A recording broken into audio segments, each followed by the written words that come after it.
Gagawa tayo ng chicken biryani. And yes, gagamitin natin ang homemade yogurt na ginawa natin. At ito ay Petix na recipe lang dahil gagamit tayo ng biryani pack. Hindi to sponsored ito ay binili ko. Gusto ko ang mga ganito dahil kompleto na siya. May basmati rice na ito, meron pang biryani mix powder at meron pang mga iba't ibang spices na kasama. And bonus recipe, gagawa tayo ng raita ka-partner ng ating chicken biryani. Ayan, so tikman na natin.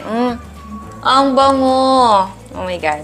Okay, eto ang gamit ko. Maganda to dahil meron na siyang mga inclusion na turmeric, chili powder, biryani mix powder, basmati rice, 500 grams na yan, whole spices, tapos may instruction and herbs na siya. Gusto ko to dahil nga may biryani mix, hindi na tayo from scratch yung ating mga spices na gagamitin. Nakapack na siya. So, ready na siya na lutuin. So, unahin natin yung rice ha. So, may ibang paraan din sa pag... Yung iba, binababad nila yung rice sa water na muna bago isaing. Pero dito, yung instruction, susundin ko. So, lagay tayo ng rice sa ating pot. Hugasan ko na muna to. Na-wash na natin. Ngayon naman ay maglagay tayo ng water 2 inches above sa ating rice. Tapos ay ilagay natin yung mga whole na spices natin. Ngayon, takpan natin ito at isalang na natin. Lutuin natin siya for 10 to 15 minutes or until mag-half cook siya. Dahil ikukontinue natin siyang lutuin mamaya. Sa rice cooker ko siya lulutuin, pero yes, pwede sa stove lang. Okay, next ay magba-brown tayo or ika-caramelize natin yung ating sibuyas. So, meron tayo ditong 1/4 cup ng cooking oil. Initin na muna natin yan. And mainit yung mantika, so mag-caramelize na tayo.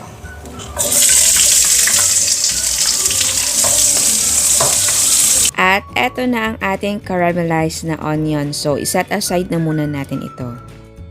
And eto na yung rice natin. Half cooked na. So, i-drain lang natin yung excess na water at tanggalin natin yung mga spices. Okay, so same oil yung gagamitin natin. Mag-isa tayo ng asin. At ng ating manok. Okay, yung manok natin ay... Ito yung part na pinili ko, pero pwede naman kahit anong part. Tapos paglagay muna tayo ng asin. Wala sa instruction pero maglalagay ako. Paminta. High heat natin. Lutuin natin ito until fully cooked na siya and golden. Yan, nag-brown na siya. So ngayon, maglagay tayo ng ating yogurt. Remember, yung homemade na yogurt natin. Lagyan natin yan. Optional lang naman nakalagay dito sa instruction nila. Pero, di ba, usually talaga ang biryani ay may yogurt. At meron naman tayo dahil nga gumawa tayo. So, lagyan na natin. Tapos, yung ating mga spices. Yung biryani mix natin. Turmeric powder. Konting chili powder lang sa akin. Pero kung gusto nyo maanghang na maanghang, ubusin nyo na. Tapos, yung parsley natin. Yan. Then, mix natin yan ng mabuti. And, ayan. So, hanguin natin ito at mag-layer na tayo ng rice. Okay, layer na tayo. Unahin natin yung rice.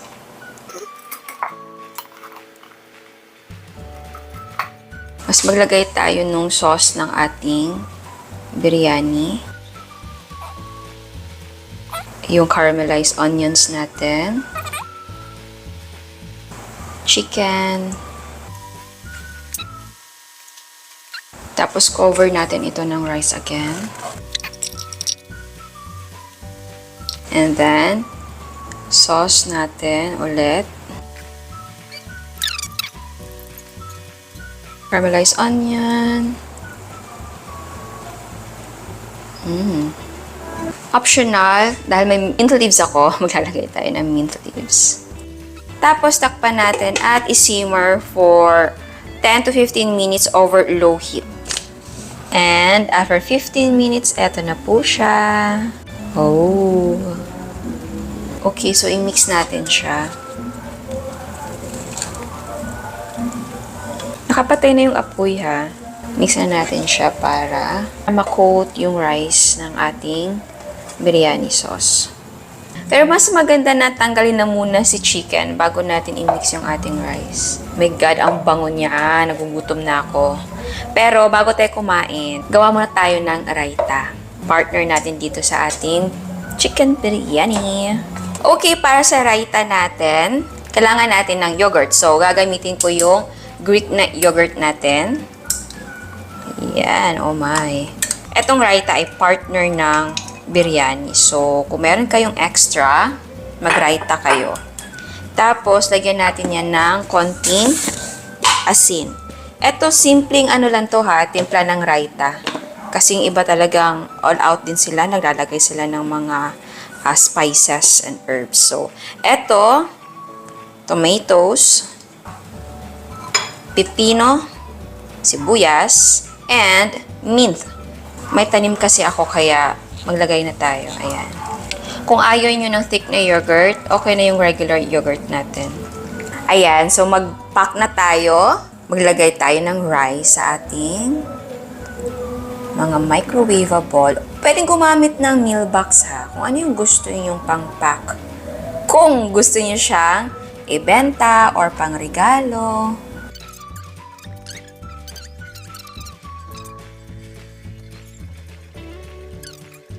Next, palagay tayo ng ating chicken. So, sa toppings, kayo na ang bahala. Actually, ito yung usual na nilalagay. Kulang pa nga to eh. Dapat may boiled egg.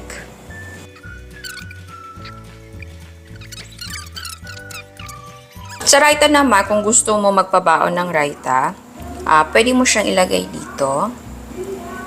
Actually, dapat separated siya. Pero kung i-consume naman agad, kakainin agad, okay lang. Ayan. So, eto, pwede mong pabaon. Ayan, so tikman na natin. Ang bango! Oh my God. Ayan, kain tayo.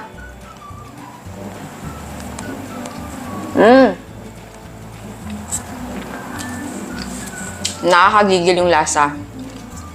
And masarap yung biryani kapag may raita na partner.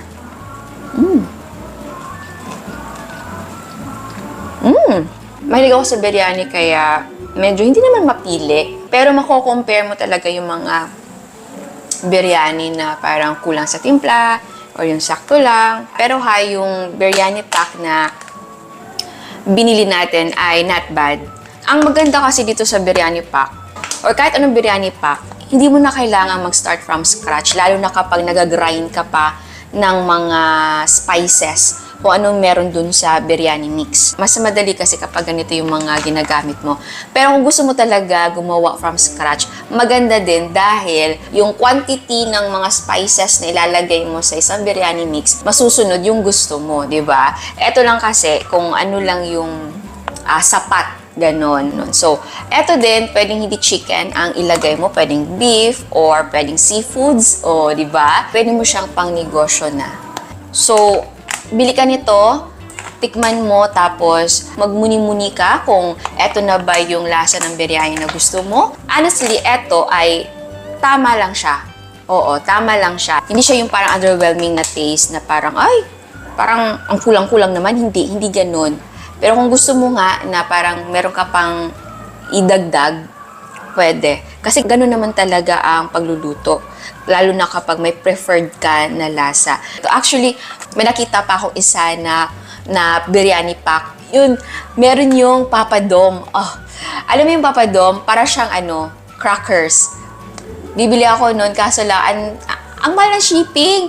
Hihintayin ko muna na umaba yung shipping. Kaya kung gusto nyong gumawa ng biryani, first time ka man, bagay to sa'yo, hindi ka masistress. As in, madali lang siya. And sa yogurt pwedeng bumili kayo talaga ng yogurt. Ito lang kasi ay gumawa tayo ng homemade na yogurt. Kaya ito yung ginamit ko. Kaya kung gusto yung gumawa ng homemade na yogurt, ilalagay ko sa description box yung recipe link. Alam nyo, yung biryani mix niya, talagang andun.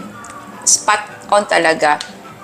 Ang comment ko lang siguro, parang kulang lang yung quantity na nailagay. Ako lang siguro yun kasi gusto ko talaga na super malasa. Pero baka sa inyo, okay na yung ganito lang na lasa, tama lang. Ako lang talaga siguro na gusto ko na parang dagdagan ko pa yung biryani mix. Pero yes, kung sa lasa lang, biryani na po siya. And nga pala, sa raita, ang lasa ng raita na ginawa natin, ito ay medyo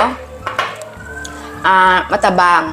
Pero kasi ipapartner mo siya sa biryani, tama lang siya. Pero kung kakainin mo lang siya na raita lang, medyo maninibago ka dahil nga medyo matabang siya. And kung gusto niyo timplahan pa, pwede. Like kung gusto niyo lagyan pa ng asin, paminta, and asukal, pwede. Lalo na kapag yung yogurt na ginamit mo ay hindi matamis. Ito kasi homemade yogurt yung ginamit natin. So, hindi talaga siya matamis. So, kung sanay kayo sa ganun na yogurt, dagdagan nyo lang ng asukal. Or honey, oo.